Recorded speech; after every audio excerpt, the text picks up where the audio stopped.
अपमिश्रित काश सिरपर चोरा कारोबार विरोध में स्वतंत्र अभियान चलाई उल्लेखनीय सफलता पाई पुरी पुलिस। ए स्वतंत्र अभियान क्रमे बासळीसाही थाना पुलिस 16,660 बोतल कफ सिरप जबत करिछि। बासळीसाही थाना रे आयोजित एक सांबादिक सम्मेलन रे आरक्षी अधीक्षक पिनाक मिश्र ए संक्रांत रे विस्तृत सूचना प्रदान करछन्ती। श्री मिश्र प्रकाश करथिले जे 27 तारिख अपराह्न रे बासळीसाही थाना पुलिस पक्षरु मंगलाघाटर कृषक बाजार निकट रे ब्लॉकिंग करा जायथिला।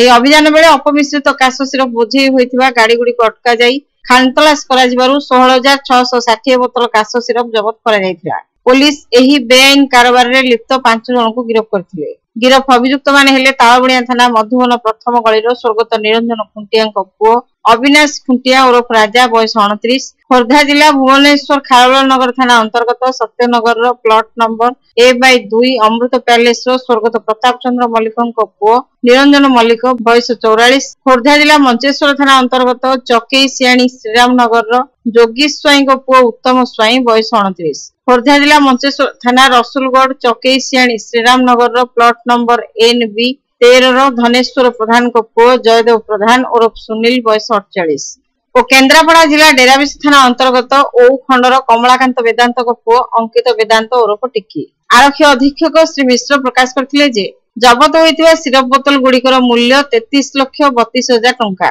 सिरप बोतल 100 मिलीलीटर लेखाएं काश सिरप रही। या छड़ा गिरफ अभियुक्त मानक ठारू 7टी मोबाइल फोन नगद 1,60,000 टंका OD17Z 4887 रजिस्ट्रेशन नंबर विशिष्ट गोटे TVS Jupiter scooty OD029862 registration number विशिष्ट गोटे हुंडा sign motorcycle OD02CC 0834 registration number विशिष्ट गोटे टाटा एसी गाड़ी एवं OD02T 0942 रजिस्ट्रेशन नंबर विशिष्ट एक मारुति स्विफ्ट गाड़ी जबत करा जायछि। ए संक्रांत रे बासळीसाही थाना रे NDPS साइन 21 ग 29 दफा रे 98/2024 नंबर मामला रुजु करा जायछि बोली आरक्षी अधीक्षक प्रकाश करथिले।